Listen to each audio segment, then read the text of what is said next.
collaborator, Dr. Vijay Murugesan, for today's talk about accelerating scientific discovery with HPC and AI. Respecting time, I'm gonna just get started by going to the main slide. So, as you know, some of the most critical challenges that we are facing for humanity are really material science and chemical problems. We're talking about things like food insecurity, energy crisis, etc. It was estimated that 96% of all the manufactured goods rely on a chemical material science process, and it affected all of us. Not surprisingly, that we need material science and chemistry progress to actually address those critical challenges. So you may be wondering why Microsoft is interested in this, right? To me, if I look at the mission statement for the company, it was saying that our mission is to empower every person and every organization on the planet to achieve more. As a material scientist myself, I cannot imagine anything that is more worthwhile to work for other than chemistry and material science. So I joined Microsoft about 2.5 years ago when the team was looking at chemistry and material solutions from a quantum computing perspective. And we started this effort called Azure Quantum Elements. And last year, we announced the first product version of our work. And so the name is Azure Quantum Elements. It's a private preview version of our product. And our CEO, Satya Nadella, was standing on the stage explaining our mission is to compress the next 250 years of chemistry into the next 25. So this is a very ambitious goal. And today I'm very honored to join my collaborator, Dr. Vijay Murugesan, to show you some of the initial progress that we have made in the last year. So in this work, we're going to show that we are able to really use the simulation technique, leveraging HPC and AI, and they use those to point us to a specific material that we discover in the pipeline, and then eventually make the material and even make a proof of concept battery. So Vijay, I'm curious, what's your view on this topic?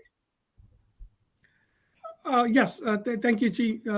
So Microsoft PNNL collaboration is all about to accelerate the material discovery using the the cloud-based HPC computing. And it was so fruitful and productive collaboration that we had with Microsoft.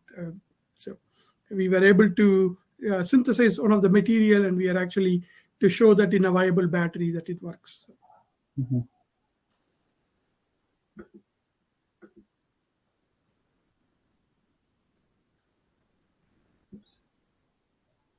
So Vijay, I think you also have some broader mission and also vision on this one. What do you think this work is different from the previous work? So typically, if you look at how most of the material science research is done, is that we have some kind of hypothesis or idea or a eureka moment, and then we run to the lab, and we do a lot of testing and material try again and trial and error based methods. And then very few out of that will be actually turn out to be good materials, right? So this process takes a lot of time and also resources. And how do you go from there to directly select a material that can directly go and work on in a battery scale, right? So that was the big dream or the vision that everybody has, I think. That's where this particular work is taking us closer to that vision of how can we reduce this huge trial and error based material selection process into very targeted, very optimal specific material selection for particular battery application. So that's where we are going towards. Yeah. So thanks, Vijay, for this overview and your mission and vision of this field. And then next I'm gonna share our collaboration really in the form of a video. You join this.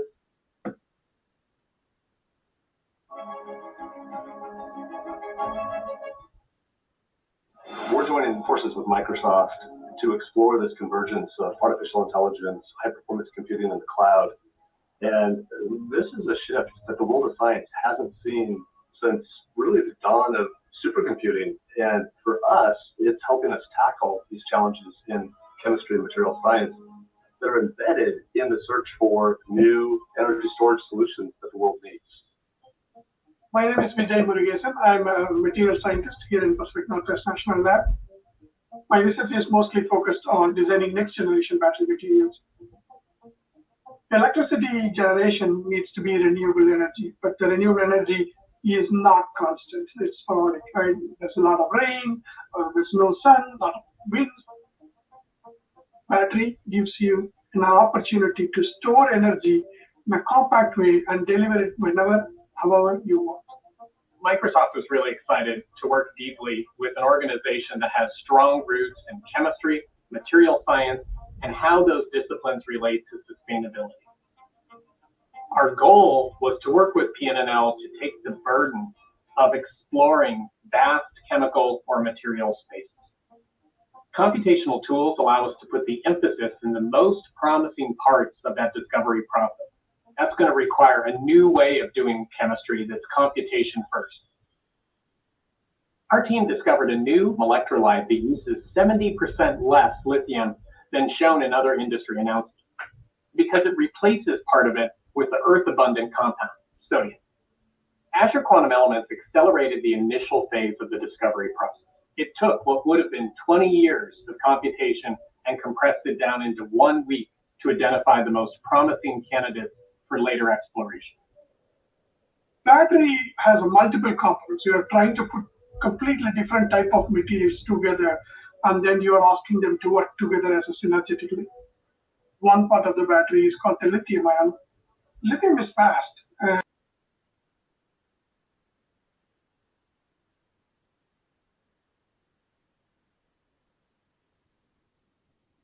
Uh-oh. Did we lose the stream? Yeah, looks like we lost Chi Chen completely. Okay. Let me try to do it from my side. Okay. So that we can continue this.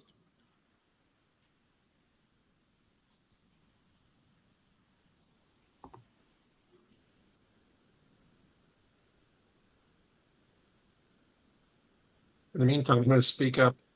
Can everybody hear me? Yes. We have reached out to PNNL, and we are at that critical stage where we're still trying to identify. We have the wet lab approach where we've been going back and forth with particles, but we could really use that enhancement that comes along with AI to speed up the process.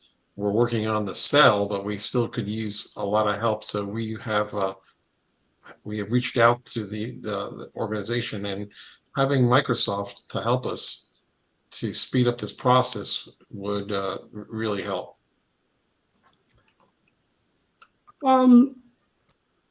Yes, but I cannot speak for Microsoft. But Okay.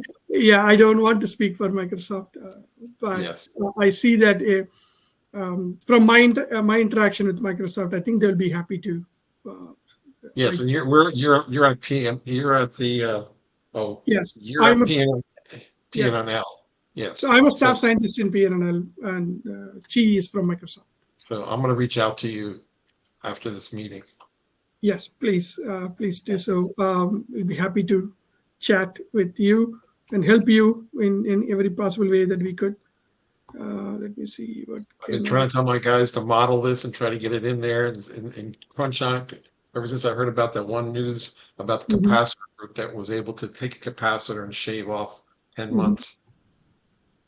Okay. All right. I think Chi is supposed to give. Do you guys see my screen? Yes. Chi is supposed to do this part because it's actually what Microsoft did is basically take the high performance computing and then couple the AI, artificial intelligence together.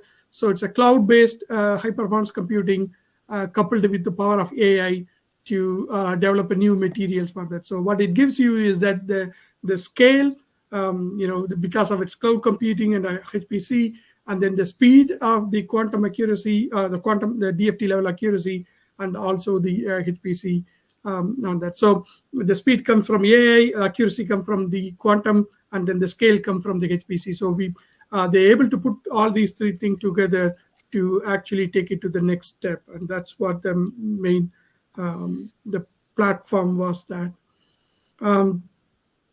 I don't want to talk about this because this is a platform for Microsoft. So it's called Azure Elements. So they have developed this workflow and platforms, and so the idea is that even people who doesn't have much of an experience in the computational one, then can still able to log in and do develop some material research work, related work.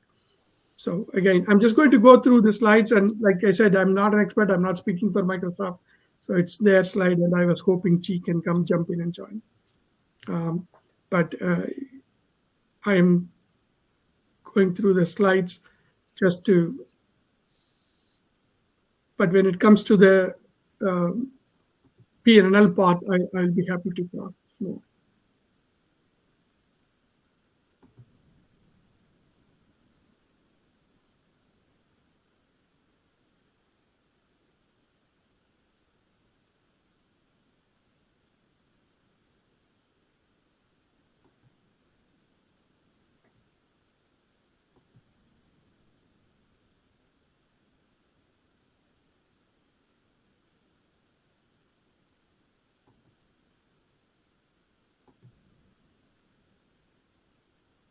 So they are working not only on batteries, but they are working on other stuffs as well. This is another one, catalysis and reaction network exploration also.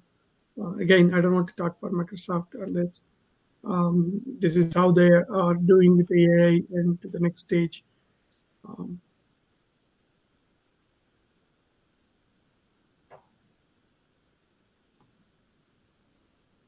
Okay, so from this one, I think I can talk about because I was part of this work. So when Microsoft reached out to us, is that they developed a workflow and AI-based model to predict new solid-state electrolyte type materials, and that's when they reach out is basically to PNNL, because the PNNL has a very long history of material synthesis and also a long track record on the energy storage application. So they reach out to us because of our expertise in chemistry, material science, and also in the battery field. So that's what things. So the reason, another reason they reach out to is that for PNNL is that our expertise not only on the battery, but also in applying artificial intelligence and autonomous robotic system for the battery application. For example, this is our PNNL's robotic system capability. We have a robotic system to test, make a different electrolyte and test on that. So this is a very nice capability, a novel capability that can synthesize, prepare different type of electrolytes, liquid electrolytes, and it can actually test it. It can test conductivity, it can test the viscosity, it can do the CV measurements. Now that it can generate a lot of data in a wide compositional or solvent ratio or salt ratio, salt solubility, all of that, it can be done on this. So we were working on this robotic facility and developing, trying to find a new electrolyte, liquid electrolytes on our work. And that's when Microsoft actually reached to us. One of the important aspect of that is that we are not using the robot just to do the brute force work, okay? Yes, it is a robot. It can work 24/7. It can do a lot of work without taking any vacation or a weekend. But it is still that we decided that even if we are using the robots, we need to be very using it very judicially and very carefully on that. So our idea was that we couple the robotic system with our AI-based work. Basically, that the artificial intelligence predicts some new materials, and then robot go and try that material. And if it is wrong, the prediction is wrong, and then it gives kind of a feedback loop, basically saying that thing. And also the robot, the artificial intelligence telling robot saying that I need more data on this particular type of material or this particular type of solvent materials, then robot can go and generate new data on those particular region or the specificity, and then it feedbacks to the artificial intelligence, and then the AI can use that to make the model better. And then so you can see that the prediction, validation, design, and then there's a new data. all of this is actually part of that. So both the robotic system as well as the artificial intelligence, the active learning system working together doing this. So one example is that we were able to develop a redox flow battery based electrolyte with the 6.5 molar solubility of that.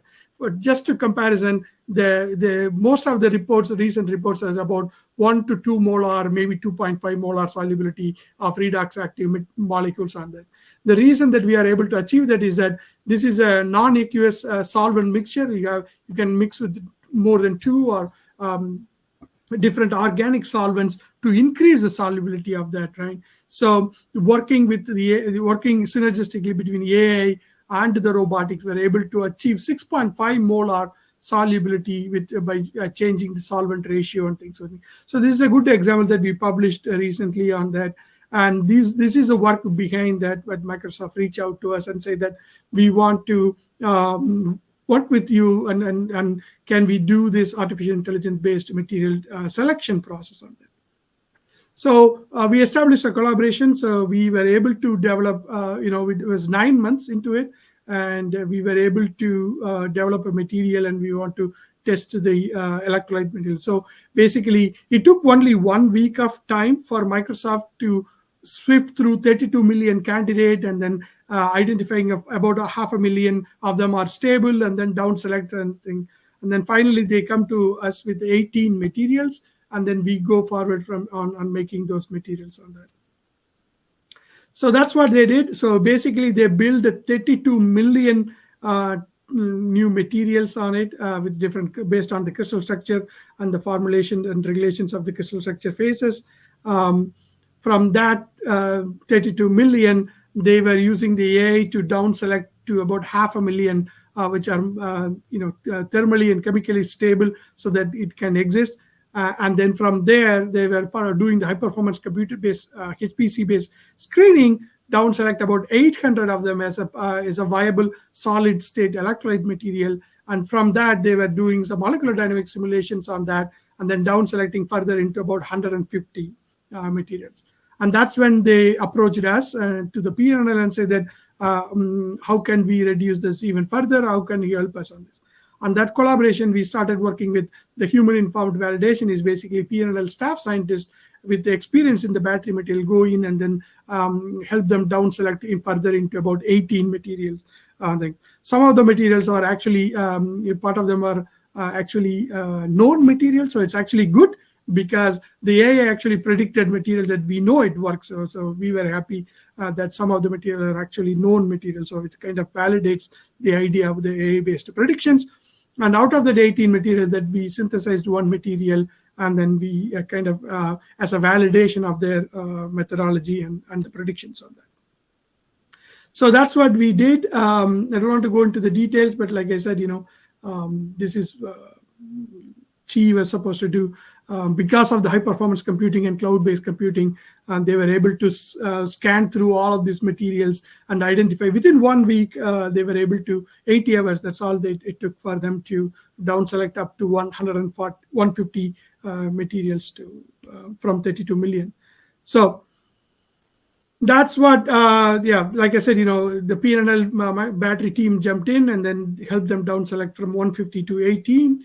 And from that, we further down actually go and make one material and then made a battery, and then just to show that this actually is a viable material for battery applications. So it's a solid state based synthesis method, and we go in and we synthesize that. This material has actually a very interesting property because it has both sodium and lithium into it.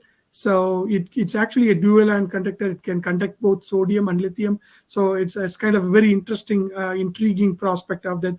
A solid framework that can conduct both sodium and lithium. For example, a crystal site in the structure can accommodate both sodium and lithium, and it's good enough to actually facilitate the jumping of either of that ion of that. So it becomes like a dual ion conductor. And personally, as a fundamental science person, that it actually fascinates me on that. So this is where we are, and this is where we are going with the new material and things. I'm going to stop here. I think that's pretty much end of the report. We can keep it as a more of a discussion at this point if you guys are okay with that.